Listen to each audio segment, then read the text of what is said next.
Hello hi అందరికీ నమస్కారం. సంక్రాంతి అంటే పంట పండిన ఆనందం, పాత బాధలు వదిలి కొత్త ఆశలకి స్వాగతం చెప్తూ అందరికీ హ్యాపీ సంక్రాంతి. ఈ పండుగని ఎందుకు జరుపుకుంటాం అంటే ఈరోజు సూర్యుడు మకర రాశిలోకి ప్రవేశిస్తాడు.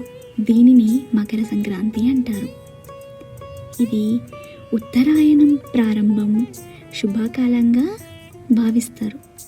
చలికాలం తగ్గి ఎండాకాలం ప్రారంభమవుతుందన్నమాట. సంక్రాంతి ఏం సూచిస్తుంది? ప్రకృతికి, సూర్యునికి కృతజ్ఞతలు, రైతుల శ్రమకు గౌరవం, కొత్త ఆరంభాలు, శుభదినాలు. ఈ పండుగను ఎలా జరుపుకుంటాం? ఇది 3 రోజుల పండుగ.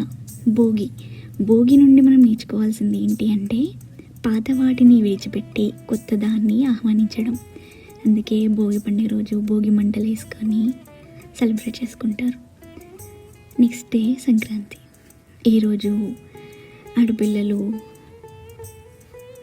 వాకిట్లో ముగ్గులు కలర్ఫుల్గా అలంకరించి పెండతో తయారు చేసిన గుబ్బమ్మలు పెట్టి వాటిని పూజిస్తారు. పిండి వంటలు చాలా రకాలుగా చేస్తారు. అరిసెలు, బొబ్బట్లు, ఇలా చాలా వెరైటీస్ చేసుకుంటారు. మెయిన్లీ తెలంగాణలో అయితే సకినాలు స్పెషల్. ఈ కనుమ రోజు పశువుల పూజ జరుపుకుంటారు. ఇది గ్రామీణ సాంప్రదాయాలు అన్నమాట. కనుమ రోజు ఎడ్ల పోటీలు కూడా జరుపుకుంటారు కొన్ని విలేజెస్లో.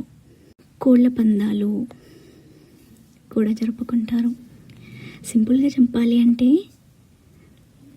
సంక్రాంతి అనేది పంట పండిన ఆనందాన్ని, ప్రకృతికి కృతజ్ఞతను, జీవితంలో కొత్త వెలుగును సెలబ్రేట్ చేసే పండగ. Thank you for watching.